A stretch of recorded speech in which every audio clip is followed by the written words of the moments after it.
Dear students, आज के इस वीडियो में हम लोग अपने बोर्ड एग्जाम के लिए रिवाइज करेंगे chapter number 3 journey to the end of earth. इस चैप्टर के जितने भी इंपॉर्टेंट पॉइंट्स हैं जो आपके एग्जाम पर्पज से जरूरी हैं, that all I will cover in this video. Make sure आप वीडियो को बेटा एंड तक देखिएगा, क्योंकि सारे चैप्टर्स पे एक अच्छी कमांड होना एग्जाम के लिए बहुत जरूरी है। कई बार बच्चे बहुत शॉर्ट वीडियोस देखते हैं और सोचते हैं बस कहानी जान ली छोटा सा पार्ट में और उनकी प्रिपरेशन हो गई। नहीं, आप यहाँ पे मिस्टेक कर रहे हैं। हर एक चैप्टर में एक डीप स्टडी करके जाइएगा वो सारे पॉइंट्स जो आपके एग्जाम के लिए बहुत जरूरी है।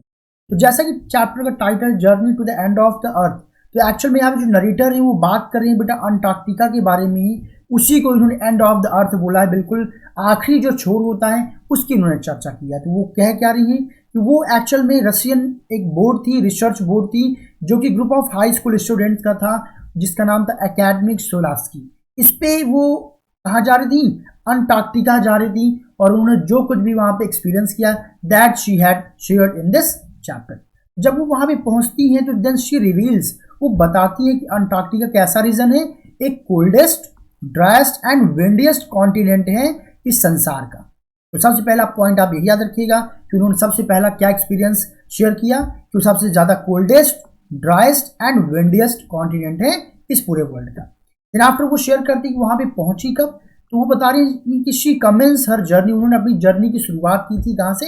मैड्रास से उन्होंने शुरुआत किया, और अंटार्कटिका तक पहुंचने में वो बताती है उन्होंने टोटल 9 टाइम जोन्स को उन्होंने क्रॉस किया। खैर इन सब चीज़ों में डिटेल पे मैंने डिस्कशन किया, अभी मैं डिस्कशन नहीं करूंगा, नहीं तो वीडियो बहुत ज़्यादा लंबी हो जाएगी। तो कौन कौन से एरियाज उन्होंने क्रॉस किए? 9 टाइम जोन्स क्रॉस किया, 6 चेक पॉइंट्स जो बॉर्डर्स होते हैं ना स्टेट्स के, उसे चेक पॉइंट्स बोलते हैं। 6 चेक पॉइंट्स को क्रॉस किया, as well as 3 water bodies, 3 water bodies को, और कई सारे इकोस्फीयर, चूंकि हर एरियाज का इकोसिस्टम अलग होता है, इकोस्फीयर अलग होता है, एटमॉस्फेयर अलग होता है, इसीलिए वो बोलती है कि कई सारे एटमॉस्फेयर मैंने चेंज किए अपने इस डेस्टिनेशन को फुलफिल करने के लिए, पूरा करने के लिए। एंड आगे बताती है ट्रैवलिंग ओवर 100 आवर्स, लगभग 100 घंटे से ज़्यादा वो ट्रेवल करने के बाद, 100 साल सैकड़ों घंटे ट्रेवल करने के बाद शी फील्स रिलीफ, बहुत रिलीफ फील करती। कब? जब वहां पे वो पहुंचती हैं। एंड वंडर्स, काफी सरप्राइज भी होती हैं about the isolation of the continent, जब वहाँ आइसोलेटेड एरिया देखती हैं जहाँ पे इंसान जो परिवेश है जिसका ज़्यादा हस्तक्षेप नहीं है। And the historic time when the India and Antarctica were the part of same land, जब वो देखती हैं जो चीज़ें वो हिस्ट्री में पढ़ा करती थी कि एक समय था अंटार्कटिका और इंडिया एक ही लैंड मास के हिस्से थे, यानी कि ये डिवाइड नहीं थे। अब तो आपको पता होगा कि अलग अलग कॉन्टिनेंट बन चुके हैं, but there was a time जब ये एक थे। जब इस चीज़ को सामने से रियलाइज करती हैं तब बहुत ज़्यादा वो सरप्राइज हो जाती है। अब देखिए यहाँ पे आगे डिस्कस किया गया Gondwana land and the shaping of the modern world. आपको पता होगा पहले सारे कॉन्टिनेंट जो है आपके एक ही थे, जिसे गोंडवाना लैंड के नाम से जाना जाता था, जो कि एक सुपर कॉन्टिनेंट था। तो वही आगे बता रही हैं। फिर नरेटर रीडर्स जो हैं उनको कितने मिलियन, 650 मिलियन ईयर्स बैक ले जाती हैं और एहसास कराती हैं कि वो समय जब Antarctica was the part of a giant amalgamated southern super continent called Gondwana land, जिसे सबसे पहले जब ये कॉन्टिनेंट्स का निर्माण नहीं हुआ था तो सारे कॉन्टिनेंट्स एक ही लैंड मास का हिस्सा थे, जिसे सुपर कॉन्टिनेंट बोला जाता था और जिसका नाम क्या था? गोंडवाना लैंड। तो थोड़ा सा ये एसएसटी पे बेस्ड क्वेश्चन है, बहुत ध्यान से देखिए, क्योंकि इस पे क्वेश्चन थोड़ा सा बेटा आपके लिए डिफिकल्ट होंगे। और फिर आगे कहती है क्या वो at the time human had not arrived, और उस समय ह्यूमन बींग्स का एग्जिस्टेंस नहीं हुआ था। जो क्लाइमेट था वो बहुत वार्म था, and there was huge variety of flora and fauna, और उसमें कई प्रकार के जीव जंतु पाए जाते थे, परंतु ह्यूमन बींग्स का एग्जिस्टेंस नहीं हुआ था। अब आगे फिर वो क्या बताती? For around 500 millions Gondwana existed, और लगभग 500 मिलियन तक गोंडवाना लैंड एग्जिस्ट किया, यानी कि वो ब्रेक नहीं हुआ। फिर क्या हुआ? लेकिन आखिरकार अंत में जो लैंड मास था ब्रोक अप, टूट जाता है और सेपरेट हो जाता है अलग अलग कंट्रीज में, और फिर क्या बन जाता है? जो ग्लोब आज आप देख रहे हैं, इस ग्लोब का निर्माण हो जाता है। आगे वो कौन से और डिटेल्स यहाँ पे शेयर करती है? Narrator wonders at Antarctica find it blissful, जब वो देखती हैं वहाँ के एटमॉस्फेयर तो बहुत ज़्यादा सरप्राइज होती है, बहुत ज़्यादा अपने आप को ब्लेस्ड फील करती है कि वाकई मैं यहाँ पे हूँ, आई एम सरप्राइज्ड। अब आगे कहती है कि belonging to the relatively warm country, क्योंकि वो एक ऐसे देश से बिलोंग करती है जो हल्का सा क्या है, वार्म है। The narrator who is from south India, वो कहाँ की है, साउथ इंडिया की है। और शॉक्ड हो जाती हैं जब ऐसे प्लेस में जाती हैं जहाँ पे 90% वॉल्यूम क्या है, बर्फ है, 90% हिस्सा बर्फ से ढका हुआ है। जब वहां पर जाती है साउथ इंडियन की एक लड़की, उस रीजन को देख करके सरप्राइज हो जाती है। शी फील्स, वो कैसा महसूस करती है, she walks into a giant ping pong ball. उन्हें ऐसा लगता है कि वो एक पिंग पोंग बहुत बड़े विशालकाय पिंग पोंग बॉल में क्या कर रही है, ट्रेवल कर रही है। पिंग पोंग बॉल क्या होता है, एक व्हाइट कलर की बॉल होती है जो हर तरफ व्हाइट ही व्हाइट है। And now there is no human life, वहां पे देखती है वहां पे कोई भी ह्यूमन लाइफ नहीं है। And nothing to show that human life existed on this planet. ना तो कुछ ऐसा कोई सिंबल मिलता कि कभी ह्यूमन लाइफ यहाँ पे एग्जिस्ट किया भी रहा होगा, ऐसा कोई मार्ग भी दिखाई नहीं देता है।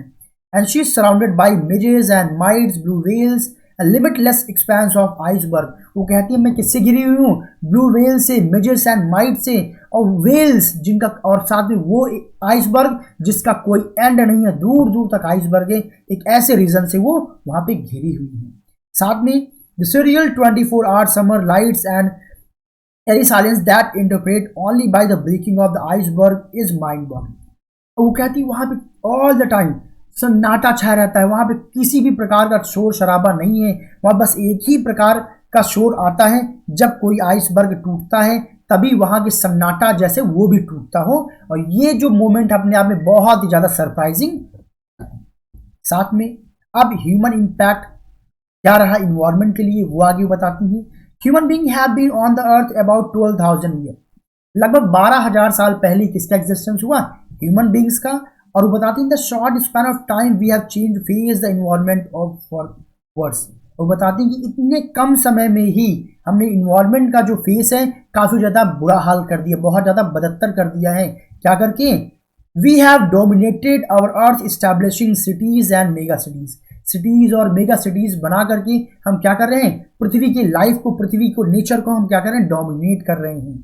This has to led encroachment of mother nature. और इन सब की वजह से हमारी इस डेवलपमेंट, विकास के नाम पे जो चीजें हम डेवलप कर रहे हैं, इससे हमारा विकास वास्तव में नहीं हो रहा है। हम क्या कर रहे हैं, मदर नेचर के ऊपर अटैक कर रहे हैं, आक्रमण कर रहे हैं। आगे वो मेंशन करती है। वो और क्या कह रहे हैं, we are limiting resources on the planet for other creatures. और जो दूसरे क्रिएचर्स हैं उनके लिए भी हम रिसोर्सेज को लिमिटेड करते जा रहे हैं अपने मतलब के लिए। साथ में हम क्या कर रहे हैं, burgeoning population has added of woes and the average global temperature is rising, the blanket of the carbon dioxide around the world is increasing। और साथ ही साथ हम क्या करें, जो पॉपुलेशन डे बाय डे बढ़ाते जा रहे हैं ये भी बहुत ही ज़्यादा खतरनाक है। और साथ ही साथ जिसकी वजह से जो क्या हो रहा है, ग्लोबल वार्मिंग, टेम्परेचर हर साल बढ़ता जा रहा है, carbon dioxide by the time increase होता जा रहा है, जो बहुत ही ज़्यादा क्या है, हार्मफुल है हम लोगों के लिए और स्पेशली मदर नेचर के लिए। एंड साथ ही साथ the paradox of climate change. अब यहाँ पे वो क्या बात करेंगे, पैराडॉक्स में विरोधाभास होता है, बिल्कुल अपोजिट। अब जब वहां के एटमॉस्फेयर वो देखती हैं, there are many unanswered questions about climate change, the narrators is alarmed by them. अब वहां की सिचुएशन देखने के बाद कई प्रकार की क्वेश्चंस उनके दिमाग में आते हैं, जिससे वो चिंतित भी हो जाती हैं और सोचने लग जाती हैं। क्या क्या सोचने लग जाती है वो, will the West Antarctica ice sheet melt entirely. क्या जो वेस्ट में जो अंटार्कटिका आइस है क्या एक दिन पूरी तरीके से पिघल जाएगी, क्योंकि ग्लोबल वार्मिंग का असर उनको वहां पर भी देखने को मिल रहा है। Will the Gulf Stream ocean current be disturbed. क्या जो ओशन का जो गल्फ स्ट्रीम में जो करंट है, जो धारा प्रवाह है, वो भी क्या डिस्टर्ब हो जाएगा। एंड साथ साथ will the world come to on end. और जो डिफरेंसेस उन्होंने वहां पे रियलाइज किया, साथ में एक दिमाग में उनकी क्वेश्चन और आता है सबसे मेजर, क्या संसार वाकई एक दिन समाप्त हो जाएगा। तो ये कुछ क्वेश्चंस उनके दिमाग में राइज होती हैं। In this debate Antarctica has major role to play. कहते इस डिबेट में सबसे बड़ा रोल किसका होगा, अंटार्कटिका का होगा। This is because has compared other places it's remain relatively pristine. क्योंकि और जितने भी प्लेसेस दुनिया में है, जो सबसे पुराना जो इस पे जगह है वो कौन है, अंटार्कटिका है। Contains 500,000 years old carbon dioxide record in its layer of ice. क्योंकि इसकी जो बर्फ की परतें हैं उसमें लगभग 500,000 ईयर्स की पहले की जो क्या है, राज हैं, जो कार्बन डाइऑक्साइड है, वो बर्फ के रूप में उसमें दफन है। The earth past present future lies hidden in Antarctica. उनका मानना यह है कि जो पृथ्वी है उसका पास्ट, प्रेजेंट और फ्यूचर सब कुछ कहाँ छिपा हुआ है, वहीं अंटार्कटिका में छुपा है। उनकी जो बर्फ है, बर्फ की जो परतें हैं, उसमें जो कार्बन डाइऑक्साइड जो मिलियंस ईयर्स पहले का है जो उसमें जमा हुआ है, उसमें कई सारे राज दफन है। साथ में और क्या बताते हैं स्टूडेंट्स ऑन आइस प्रोग्राम, तो कैसी इसकी क्या कहानी है। सो दिस प्रोग्राम मतलब वो लोग कैसे वहां पहुंचे। This programme aims at students the ecological process in Antarctica. ये जो प्रोग्राम है, ये प्रोग्राम क्या एम करता है कि जो बच्चे हैं वो अंटार्कटिका की इकोलॉजी सिस्टम को समझें। Narrator works on this project और नरेटर भी इसी प्रोजेक्ट पे काम कर रही थी और इसी वजह से वो एकेडमी सोलास्की बोर्ड पे, वो रशियन बोर्ड पे शिप पे वहां पे गई हुई थी। अच्छा, ये जो प्रोग्राम था it takes school students on the trip of Antarctica. ये प्रोग्राम बच्चों को अंटार्कटिका के ट्रिप में ले जाता है। And the visit aims at generating new awareness and respect for our planet in young and impressionable minds. अब उस जो संस्था है उसका पर्पस क्या है, वो एक्चुअली बच्चों को इसलिए वहां पे ले जाना चाहता है जिससे कि वो पास से जा करके चीज़ों को रियलाइज करें और नई अवेयरनेस उनके अंदर पैदा हो। साथ साथ हमारा जो प्लैनेट है उनके प्रति उनके अंदर रिस्पेक्ट भी आए यंग माइंड्स के अंदर, और साथ साथ उनके इंप्रेशन जो माइंड्स हैं वो और एक्टिव हो और इंप्रेसिव बने। तो इस मोटो के साथ अब वो बच्चों को प्रमोट कर रहे हैं। एक्चुअली यहाँ पे एक कहानी भी है, अभी आगे आपको पता चलेगी। The programme has been operation for 6 year. ये कितने साल से चल रहा है, लगभग 6 साल से चल रहा है। And it is headed by an a Canadian, और एक कैनेडियन है जियोफ ग्रीन, उनके द्वारा इस प्रोग्राम को चलाया जाता है, जिस प्रोग्राम का नाम क्या है स्टूडेंट्स ऑन आइस। अर्लियर, इसके पहले वो क्या करते थे, यहाँ पे क्वेश्चन आएगा बेटा कि अर्लियर इसके पहले जो जियोफ ग्रीन थे ये क्या करते थे। He used to take celebrities and retired rich and curiosities seekers to the Antarctica for money. शुरू में वास्तव में पैसे के लिए सेलिब्रिटीज जो रिटायर्ड रिच लोग हुआ करते थे उन लोगों को अंटार्कटिका ले जाया करते थे, जो लोग बहुत क्यूरियोसिटी जिनके अंदर होती थी घूमने को लेकर के, और ये एज अ बिजनेस पहले ये काम करते थे। लेकिन बाद में क्या हुआ, बाद में उन्होंने रियलाइज किया, gradually he got sick to those people who give nothing to the earth in return. बाद में जो लोग चूंकि रिटायर्ड थे और इन रिस्पॉन्स ये पृथ्वी को कुछ भी वापस में नहीं दिया करते थे, चूंकि इनका टाइम ऑलरेडी काफी बड़े हो चुके थे, ये इनका जो एक्टिव वर्क होता था सोशल सिस्टम से वो हट चुका होता था, इस वजह से ज़्यादा रिस्पॉन्स उन्हें नहीं मिलता था।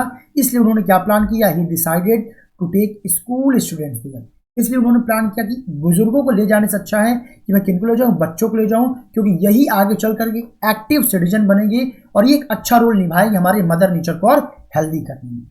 So it was his firm believe that young mind could learn and act better than the potential hazards regarding the environmental which our earth face।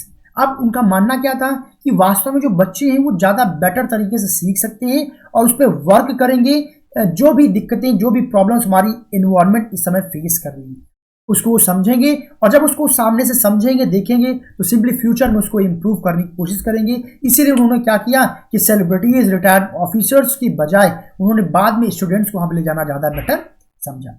और जो प्रोग्राम था वो success because children could see with their own eyes collapsing ice shelves and retreating glaciers. और वो इससे ये भी जब ये बच्चे वहां पे जाएंगे तो खुद देखेंगे किस प्रकार से आइस लगातार मेल्ट हो रही है, पिघल रही है, ग्लेशियर्स कैसे धीरे धीरे खत्म होते जा रहे हैं। जब सामने से देखेंगे ये रियलाइज करेंगे, they realise and the threat of the global warming was real. केवल बुक में पढ़ने से उन्हें रियलाइज नहीं होगा, ग्लोबल वार्मिंग वास्तव में थ्रेट है, एक अलार्मिंग सिचुएशन है। जब सामने से देखेंगे तब शायद वो एहसास करेंगे और फिर आगे वो वर्क करेंगे। इसीलिए उन्होंने प्लान किया कि हम किसको ले जाएंगे, स्टूडेंट्स को ले जाएंगे। और फिर वहां पे नरेटर ने क्या सीखा, the greatest lesson to be learn is little change in the environment can have big repercussion. अब वो क्या कहते हैं कि आप हमने वहां पे सबसे बड़ी चीज क्या सीखी, एक छोटा सा बदलाव एक बड़े सुधार को रिजल्ट के तौर पे दे सकता है। उन्होंने ऐसा क्या देखा, उन्होंने देखा क्या, द माइक्रोस्कोपिक फाइटोप्लैंक्टन। अब ये क्या होता है, आप लोगों ने पानी के ऊपर देखा होगा ग्रीन कलर की काई होती है, जैसे आप यहाँ पिक्चर में देख सकते हैं ये, तो ये वास्तव में बहुत छोटी सी चीज है। तो ये जो फाइटोप्लैंक्टन होता है बेटा एक्चुअली ये नरिशमेंट का काम करती है, किसके लिए, मरीन एनिमल्स एंड बर्ड्स के लिए।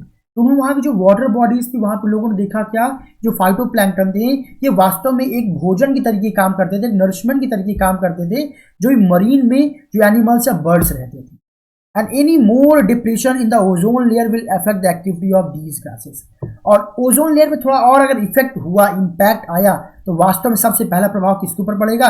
इस ग्रास के ऊपर, इस ग्रीन ग्रास के ऊपर, जिसको फाइटोप्लैंक्टन बोलते हैं, जो कि वाटर बॉडीज के ऊपर यूजुअली आप सबने देखा होगा।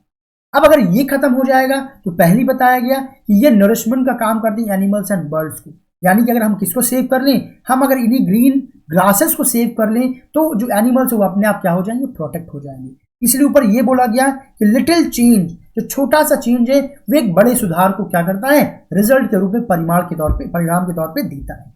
So this will in turn affect other lives or in the regions and global carbon cycle।